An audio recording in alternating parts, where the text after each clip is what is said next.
नमस्कार दोस्तों, आइए जानते हैं हरियाणा की 100% सही 25 बड़ी खबरों को फटाफट अंदाज में। लेकिन उससे पहले वीडियो को एक छोटा सा लाइक जरूर करें। सीएम नायब सैनी गुरुग्राम दौरे पर। मुख्यमंत्री नायब सैनी ने गुरुग्राम दौरे पर जिला लोक संपर्क व कष्ट निवारण समिति की बैठक में लोगों की समस्याएं सुनी। इसके बाद उन्होंने जिले को 208 करोड़ रुपए की लागत वाली 13 विकास परियोजनाओं की सौगात दी। पीडब्ल्यूडी रेस्ट हाउस में आयोजित कार्यक्रम में उन्होंने योजनाओं का शिलान्यास और उद्घाटन किया। इसके साथ ही उन्होंने ब्रिटेन की साउथहैम्पटन यूनिवर्सिटी के गुरुग्राम कैंपस का उद्घाटन कर उच्च शिक्षा क्षेत्र को नई दिशा देने की बात कही। हरियाणा के 13 जिलों में प्राइवेट स्कूल बंद। हिसार में एक स्कूल के प्रिंसिपल की हत्या के विरोध में हरियाणा प्राइवेट स्कूल संघ ने राज्य भर में स्कूल बंद रखने की अपील की थी। इसका असर 13 जिलों में देखने को मिला, जहां 5 जिलों में सभी प्राइवेट स्कूल बंद रहे, जबकि 4 जिलों में कुछ स्कूल खुले। संघ ने स्कूलों की सुरक्षा को लेकर चिंता जताई और सरकार से स्कूल सेफ्टी एक्ट लागू करने की मांग की। पेरेंट्स और शिक्षक वर्ग में भी घटना को लेकर रोष देखा गया। भूपेंद्र हुड्डा का बीजेपी नेता को मानहानि का नोटिस। पूर्व मुख्यमंत्री भूपेंद्र सिंह हुड्डा ने भाजपा नेता अर्जुन सिंह को मानहानि का नोटिस भेजा है। अर्जुन सिंह ने एक बयान में दावा किया था कि हुड्डा हर महीने सोनिया गांधी को 500 करोड़ रुपए भेजते हैं, वरना उनकी कुर्सी चली जाएगी। हुड्डा ने इसे पूरी तरह झूठा, अपमानजनक और छवि को नुकसान पहुंचाने वाला बताया है। उन्होंने कानूनी कार्रवाई की चेतावनी देते हुए सार्वजनिक माफी की भी मांग की है। सड़क पर गिरी महिला की पुलिस कमिश्नर ने की मदद। सोनीपत में सुभाष चौक के पास स्कूटी फिसलने से एक महिला सड़क पर गिर गई। मौके से गुजर रही पुलिस कमिश्नर ममता सिंह ने तुरंत अपनी गाड़ी रुकवाई और खुद सड़क पर उतरकर महिला को उठाया। उन्होंने महिला को पानी पिलाया और एम्बुलेंस बुलवाकर अस्पताल भिजवाया। यह मानवीय संवेदना से भरा उनका कार्य सोशल मीडिया पर वायरल हो गया। आमजन ने पुलिस अफसर के इस व्यवहार की खूब सराहना की। हरियाणा में चलती रोडवेज बस का नया टायर फटा। फतेहाबाद में पानीपत से सिरसा जा रही रोडवेज बस का नया टायर चलते चलते अचानक फट गया। उस समय बस में करीब 80 यात्री सवार थे। धमाके की आवाज सुनते ही ड्राइवर ने सूझबूझ दिखाते हुए बस को धीरे किया और साइड में खड़ा कर दिया। इस तत्परता से एक बड़ा हादसा टल गया। किसी यात्री को चोट नहीं आई। यात्रियों ने ड्राइवर की तारीफ करते हुए उसे धन्यवाद दिया। नारनौंद में ड्रेन टूटने से 500 एकड़ खेत जलमग्न। हिसार के नारनौंद क्षेत्र में ड्रेन टूटने से गांव बड़ाला में करीब 500 एकड़ फसलें जलमग्न हो गईं। धान की खड़ी फसल को भारी नुकसान की आशंका है। गांव में बाढ़ जैसे हालात हैं और ग्रामीण परेशान हैं। ग्रामीणों का आरोप है कि सिंचाई विभाग ने बारिश से पहले ड्रेन की सफाई नहीं करवाई, जिससे यह संकट पैदा हुआ। बुधवार को जेसीबी मशीन लगाकर तटबंध बनाने का प्रयास किया गया। रेवाड़ी में बंद घर से 25 लाख के जेवर चोरी। रेवाड़ी के निमोट गांव में चोरों ने बंद घर को निशाना बनाकर बड़ी चोरी की वारदात को अंजाम दिया। घर मालिक ललित किसी काम से बाहर गया था, तभी चोर कुंडी तोड़कर अंदर घुसे और 25 लाख के सोने चांदी के जेवरात व 2.5 लाख नकद लेकर फरार हो गए। ललित ने बताया कि कैश भैंस खरीदने के लिए लाया था। पुलिस मौके पर पहुंची और अब सीसीटीवी फुटेज खंगाल रही है।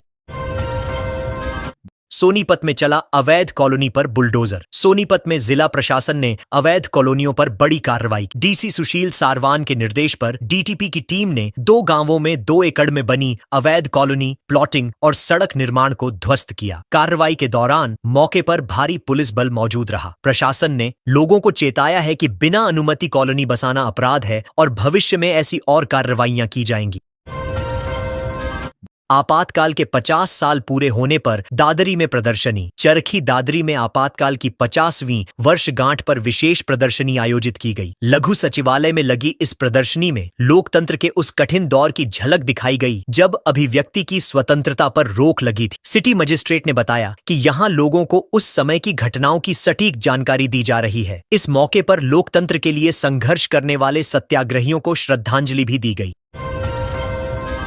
हरियाणा खेल मंत्री केस में हाईकोर्ट सख्त। हरियाणा के खेल मंत्री के खिलाफ धार्मिक आधार पर वोट मांगने के मामले में पंजाब और हरियाणा हाईकोर्ट ने सख्ती दिखाई। कोर्ट ने मंत्री के वकील द्वारा बार बार लंबी तारीखें मांगने पर नाराजगी जताई और साफ कहा कि अब 17 जुलाई को इस केस में बहस करनी ही होगी। कोर्ट ने सुनवाई को टालने की कोशिशों पर सवाल उठाते हुए तेज फैसले की जरूरत बताई।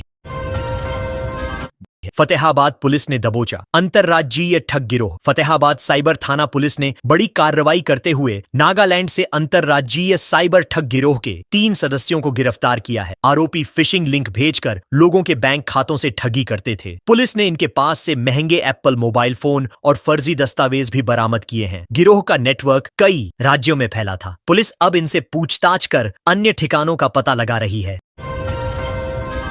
पलवल में गुजरात जा रही अवैध शराब की खेप पकड़ी। पलवल पुलिस ने केएमपी एक्सप्रेसवे पर एक कैंटर से गुजरात भेजी जा रही 240 पेटी अवैध शराब की बड़ी खेप बरामद की है। गुप्त सूचना के आधार पर की गई कार्रवाई में 2 तस्करों को भी गिरफ्तार किया गया है। पुलिस ने बताया कि ये शराब बिना परमिट के हरियाणा से गुजरात ले जाई जा रही थी। आरोपियों से पूछताछ कर सप्लाई चेन का पता लगाया जा रहा है।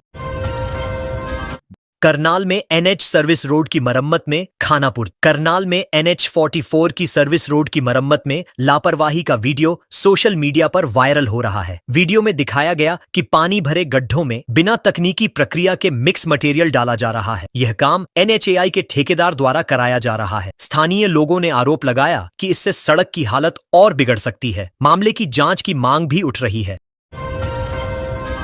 झज्जर में 500 एकड़ डच में खद्दी फसलें पानी में डूबी। झज्जर जिले में बीते 5 दिनों से हो रही भारी बारिश के कारण 500 एकड़ से ज्यादा खेत जलभराव की चपेट में आ गए हैं। धान, कपास और बाजरे की फसलें पूरी तरह डूब गई हैं। कई खेतों में 3 फीट तक पानी भरा हुआ है। किसानों ने प्रशासन से फसल के नुकसान का सर्वे करवाकर तुरंत मुआवजे की मांग की है। हालात सुधरने तक खेतों में काम पूरी तरह बंद है।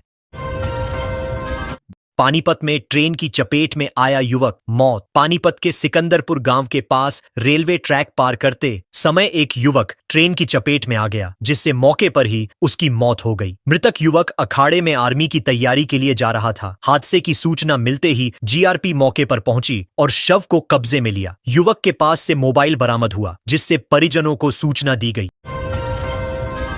फरीदाबाद में मोबाइल लूट केस में 3 अरेस्ट। फरीदाबाद में एक हलवाई से मोबाइल लूटने के मामले में क्राइम ब्रांच सेक्टर 30 ने 3 आरोपियों को पकड़ा है, जिनमें एक नाबालिग भी शामिल है। तीनों ने घटना को अंजाम देकर भागने की कोशिश की थी। पुलिस ने 2 बालिग आरोपियों को कोर्ट में पेश कर 4 दिन की रिमांड पर लिया है। अब उनसे लूटा गया मोबाइल और अन्य सामान बरामद किया जाएगा। रेवाड़ी में ट्राले ने दंपति और बेटे को कुचला, मौत। रेवाड़ी के आसलवास गांव के पास एक तेज रफ्तार ट्राले ने स्कूटी पर सवार दंपति और उनके बेटे को कुचल दिया। हादसे में पति पत्नी और एक बेटे की मौके पर ही मौत हो गई। मृतक की पत्नी 7 माह की गर्भवती थी। दंपति दिल्ली से बावल आ रहे थे। घटना के बाद से उनका एक और बेटा लापता है। पुलिस ने शवों को पोस्टमार्टम के लिए भेजकर मामले की जांच शुरू कर दी है।